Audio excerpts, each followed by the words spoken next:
नमस्कार, मैं पंकज प्रसून। अंदर की बात में आपका स्वागत है। हमेशा की तरह राष्ट्रीय खबरें, झारखंड की खबरें और अंत में बिहार की खबरें। राष्ट्रीय खबर में आज शुद्ध सियासी खबर है। खबर ये है कि प्रधानमंत्री नरेंद्र मोदी ने उत्तर प्रदेश के मुख्यमंत्री योगी आदित्यनाथ से मुलाकात की। प्रधानमंत्री नरेंद्र मोदी ने मध्य प्रदेश के मुख्यमंत्री शिवराज सिंह चौहान से मुलाकात की और प्रधानमंत्री नरेंद्र मोदी ने गुजरात भाजपा के प्रदेश अध्यक्ष CR पाटिल से मुलाकात की। अब आप कहेंगे कि मुलाकात तो नरेंद्र मोदी हर रोज़ किसी न किसी से करते रहते हैं, इसमें अंदर की बात क्या है? तो अंदर की बात यह है कि भारतीय जनता पार्टी अपना नया राष्ट्रीय अध्यक्ष ढूंढ रही है और 1 महीने पहले तक अगर आप पूछते तो इसे लेकर 2 नामों के बीच कंफ्यूजन था। एक ईस्ट इंडिया से थे। एक पहले की वीडियो में मैंने आपको बता दिया था कि मोहन भागवत से उस बड़े नेता की मुलाकात भी हो गई थी, बात काफ़ी आगे बढ़ गई थी।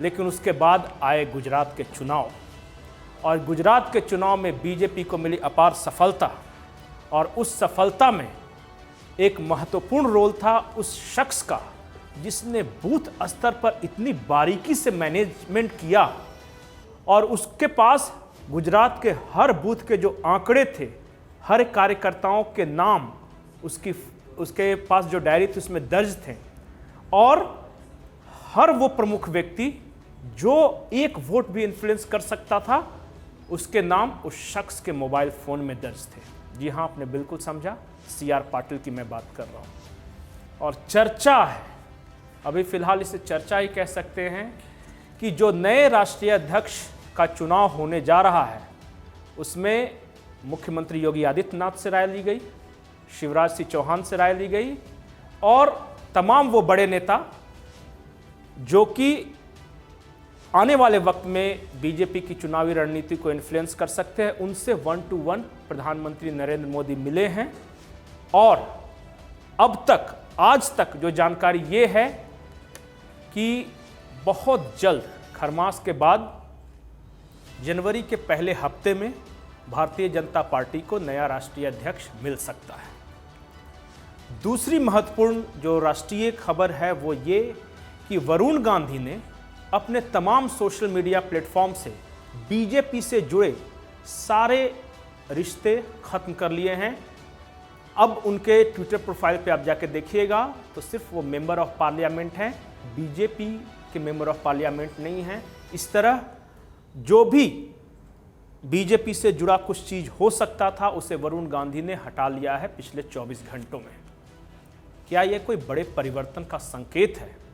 और संकेत तो यहाँ तक है कि भारतीय जनता पार्टी ने सुल्तानपुर की सीट से किसी नए चेहरे की तलाश शुरू कर दी है और जो सूत्रों के हवाले से खबर आ रही है कि जिन चेहरों पर भारतीय जनता पार्टी विचार कर रही है उनमें मशहूर लिरिक्स राइटर मनोज मुंतशिर का भी नाम शामिल है। इसी तरह अगर बीजेपी से रिश्ते खत्म करने की बात हो तो आपको याद होगा कि 1999 में सोनिया गांधी के खिलाफ सुषमा स्वराज कर्नाटक के बेल्लारी से चुनाव लड़ने गई थी और वहीं उनकी मुलाकात हुई थी रेड्डी बंधुओं से। आज उस रेड्डी बंधुओं में से एक जनार्दन रेड्डी ने बीजेपी से अपने सारे रिश्ते तोड़ लिए। उन्होंने एक नई पार्टी बनाने की घोषणा की है और कहा यह जा रहा है कि कर्नाटक की कम से कम 20 सीटों पर रेड्डी बंधुओं का प्रभाव है, उनके पैसे का प्रभाव है, उनके लोगों का प्रभाव है। कर्नाटक में चुनाव होने वाले हैं, इसका क्या असर होगा ये देखने वाली बात होगी। अब आते हैं अपने राज्य झारखंड की ओर। झारखंड में 2 पार्टियों में बहुत कुछ हो रहा है। कांग्रेस, बात इसी शुक्रवार की है। कांग्रेस की सांसद गीता कोड़ा दिल्ली में थी और कांग्रेस के शीर्ष नेतृत्व के साथ उनकी एक मुलाकात हुई। उस मुलाकात में कुछ बेहद गंभीर बात हुई। उस बात के बाद धीरज साहू को बुलाया गया, उनसे कुछ फीडबैक लिया गया। उसके बाद आज कालीचरण मुंडा जी को दिल्ली बुलाया गया है। कालीचरण मुंडा वही शख्स जिनको बमुश्किल से 1100-1200 वोटों से हराकर खूंटी से अर्जुन मुंडा सांसद बने हैं। और जो संकेत मिल रहे हैं उसके अनुसार ये सारी बातचीत झारखंड में कांग्रेस का चेहरा बदलने को लेकर है। जो आने वाला वक्त होगा, हो सकता है, अभी तो सिर्फ ये आकलन है, अंदाजा लगाया जा रहा है कि झारखंड कांग्रेस को एक नए प्रदेश अध्यक्ष मिल सकते हैं, झारखंड कांग्रेस को एक नया प्रदेश प्रभारी मिल सकता है, और इसी को लेकर चर्चा बड़े जोर शोर से है। मुलाकातों का सिलसिला जारी है और भारतीय जनता पार्टी में भी, जो झारखंड की भारतीय जनता पार्टी है, वहां भी कई तरह की चर्चाएं हैं। चर्चा इस बात को लेकर है कि दीपक प्रकाश कंटिन्यू करेंगे या उनकी जगह कोई नया चेहरा होगा प्रदेश अध्यक्ष के रूप में, क्योंकि अगर राष्ट्रीय अध्यक्ष बदले तो इस बात की संभावना ज़्यादा है कि झारखंड भाजपा अपना प्रदेश अध्यक्ष भी बदलेगी और वक्त वही होगा।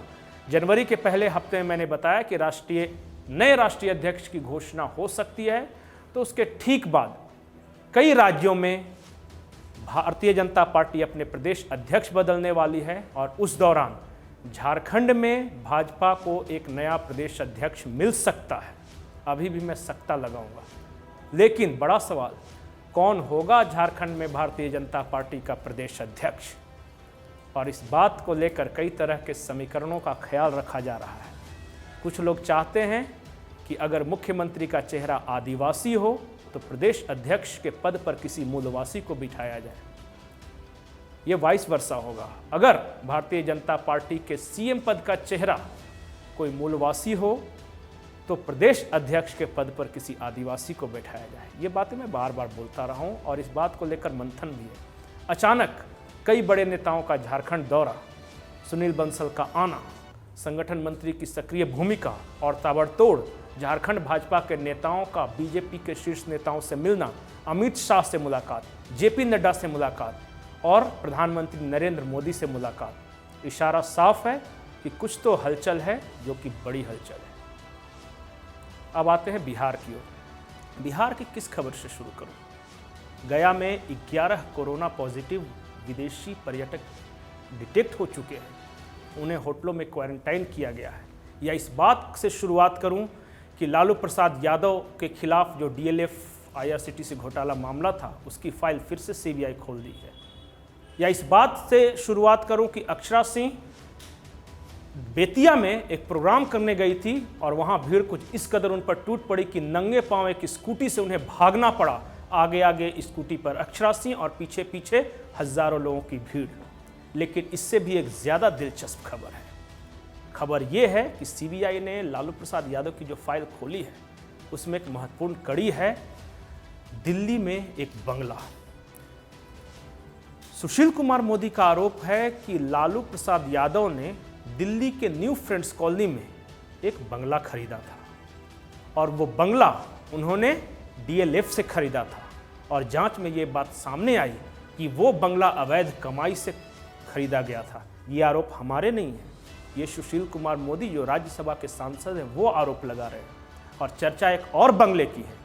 वो बंगला नई दिल्ली के पॉश इलाके डिफेंस कॉलोनी में है। वो बंगला खरीदा था लालू परिवार ने, लेकिन कुछ परिस्थितियां ऐसी बनी कि लालू परिवार को वो बंगला किसी दूसरे को देना पड़ा।